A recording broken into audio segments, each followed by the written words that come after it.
பார்க்க போகிறது laboratory model centrifuge Remi R8C. So இது வந்து டிஸ்பிளே கம்ப்ளைண்ட் வந்து இப்போ தான் நம்ம ரெக்டிஃபை பண்ணியிருக்கோம். ஸோ இதில் போட்டுக்கிற பார்த்தோன்னா swing out rotor. Swing out அப்படிங்கிறது வந்து இங்கே பார்த்தீங்களா, இந்த யூனிட் வந்து இது மாதிரி ஸ்விங் ஆகும், அப் அண்ட் டவுன் போகும். ஸோ இது ரன்னிங் இப்போ நார்மலாக இந்த டவுன் பொசிஷன் இருக்குது, ரன்னிங்கில் இருக்கும்போது இது மாதிரி ஃப்ளாட் பொசிஷனுக்கு வந்துடும். ஸோ இதுக்கு பேர் தான் ஸ்விங் அவுட்டு.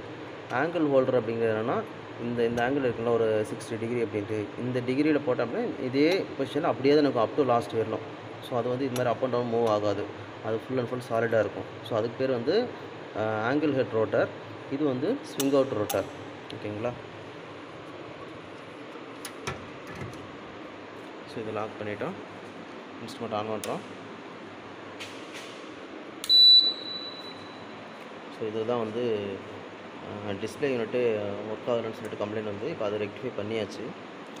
ஸோ இது வந்து 00ன்னு டேரெக்டாக பிளிங்க் ஆச்சு அப்படின்னா இது வந்து கண்டினியூஸ் மோடு. ஒருவேளை டைம் வேணும் அப்படின்னா இது போல் செட் பண்ணிக்கலாம்.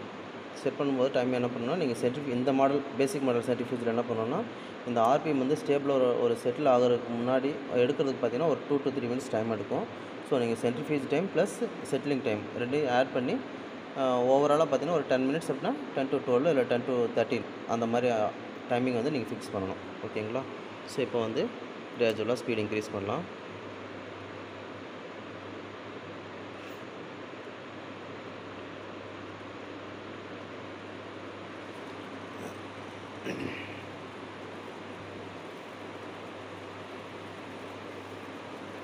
வைப்ரேஷன் இல்லை, ஸ்மூத்தாக தான் ஓடிட்டுருக்கு. ஸோ இது மாதிரி நம்ம ஒரு பர்டிகுலர் பொசிஷன் வச்சுட்டு கொஞ்ச நேரம் வெயிட் பண்ணோம், கொஞ்சம் கொஞ்சமாக கிராஜுவலாக அதில் வந்து ரைஸ் ஆகிறதுக்கு. ஒரே ஐடியா சடனாக நீங்கள் இன்ஸ்ட்ருமெண்ட்டை ஆர்பிஎம் ரெகுலேட்டர் திரும்பினீங்க அப்படின்னா மோட்ரு வந்து கொஞ்சம் ஹை ஆம்ஸ் எடுக்கும், ஈஸியாக மோட்டர் டேமேஜ் ஆக நிறைய வாய்ப்புகள் இருக்குது.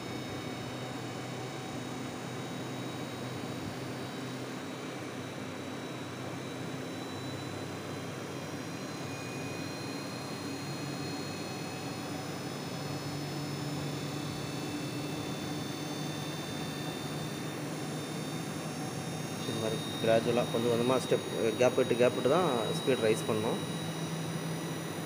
யூஸ் பண்ணக்கூடிய பக்கெட்ஸ் எல்லாம் பார்த்திங்கன்னா சேம் வெயிட்டாக இருக்கிற மாதிரி பக்கெட்ஸை இதில் பார்த்திங்கன்னா ஒரு பார்ட் நம்பர் எல்லாம் போட்டிருப்பாங்க. பார்ட் நம்பர் அப்படின்ட்டு 0912600. ஸோ இந்த மாதிரி கரெக்டாக அந்த பார்ட் நம்பரையும் பார்த்துங்க. அட் சேம் டைம் வந்து இதனோட வெயிட்டையும் ஒரு டைம் செக் பண்ணிக்க. இது மாதிரி பக்கமாக 2 சென்ட்ரிஃபியூஜ் வச்சுருந்தீங்க அப்படின்னா பக்கெட்ஸ் எதுவுமே மாற்றாதீங்க. அந்த இன்ஸ்ட்ருமெண்ட் கூட எது கொடுத்தாங்களோ இல்லை அந்த ரோட்டர் கூட எது கொடுத்தாங்களோ அதை மட்டும் யூஸ் பண்ணுங்கள். அதுக்கப்புறம் இந்த பக்கெட்டுக்குள்ளே போடுற மாதிரி இந்த மாதிரி ரப்பர், சேஃப்டி ரப்பர் இருக்கும். இது எல்லாத்துலேயுமே இருக்கான்னு கன்ஃபார்ம் பண்ணிக்கங்க. சேம் எல்லாமே ஒரே சைஸில் இருக்கான்னு கன்ஃபார்ம் பண்ணிக்கங்க. ஸோ இது மாதிரி டேமேஜ் ஆனது இருக்கும் பார்த்தீங்கன்னா தெரியும். ஸோ இது மாதிரி டேமேஜ் ஆனதே இருக்கும். இதெல்லாம் வந்து என்ன ஆகும்னா இம்பேலன்ஸ் ஆகும். இன்ஸ்ட்ருமெண்ட்டை ரன் பண்ணும்போது பார்த்திங்கன்னா வைப்ரேஷன் கொடுக்கும்.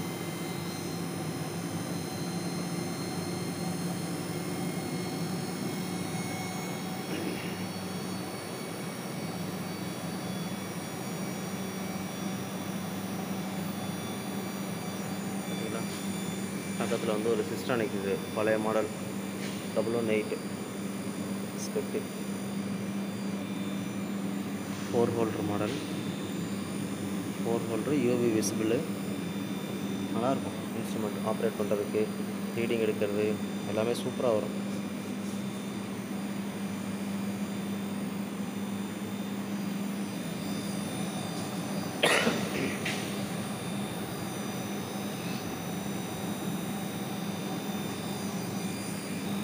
இதில் இன்னொரு முக்கியமான விஷயம் கவனிக்க வேண்டியதுன்னா, என்ன ரோட்டர் போட்டிருக்காங்களோ அந்த ரோட்டருக்கு இந்த பிராண்டோட கேட்லாகில் இவ்வளோ தான் மேக்ஸிமம் RCF, மேக்ஸிமம் RPM அப்படின்னு கொடுத்துருப்பாங்க. ஸோ அந்த லிமிட்டுக்குள்ளே யூஸ் பண்ணால் மோட்டரோட லைஃபும் நல்லாயிருக்கும், நம்மளோட சென்ட்ரிஃபியூஜிங் அந்த ஆப்ஷனும் வந்து கரெக்டாக நடக்கும்.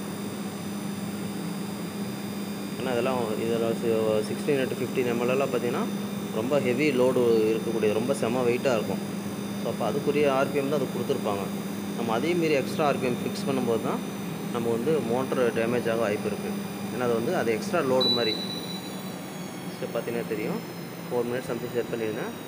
அந்த டைம் முடிஞ்ச உடனே இந்த லைட் ஆஃப் ஆனோடனே டைமிங் 0 ஆகிடுச்சு. சேம் டைம் RPM ரெடியூஸ் ஆகிட்டுருக்கு. இதே கண்டிஷனில் இன்ஸ்ட்ருமெண்ட் ரன்னிங்கில் இந்த மாதிரி ஆனில் இருக்கும்போது என்ன பண்ணணும்னா ஃபஸ்ட் ஆப்ஷன் நம்ம முதல்ல ரெகுலேட்டரை வந்து 0 பண்ணிக்கணும்.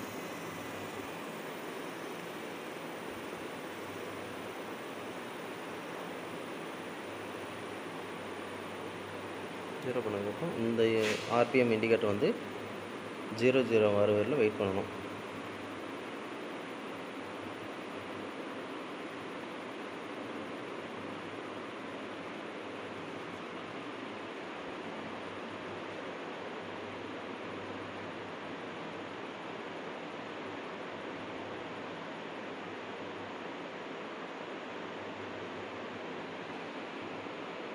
ஸோ இப்போ பார்த்தீங்கன்னா 0 வந்துருச்சு.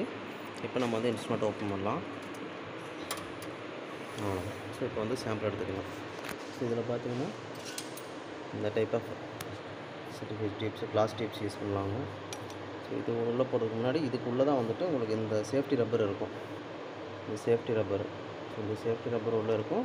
அதுக்கப்புறம் இந்த பீஸ் போட்டிங்கன்னா தான் ரன்னிங் ஆகும்போது இது வந்து உடையாது. இது இல்லாமல் ப்ளைனாக போட்டிங்கன்னா உடஞ்சிரும். ஓகே, தேங்க்ஸ் ஃபார் வாட்சிங்.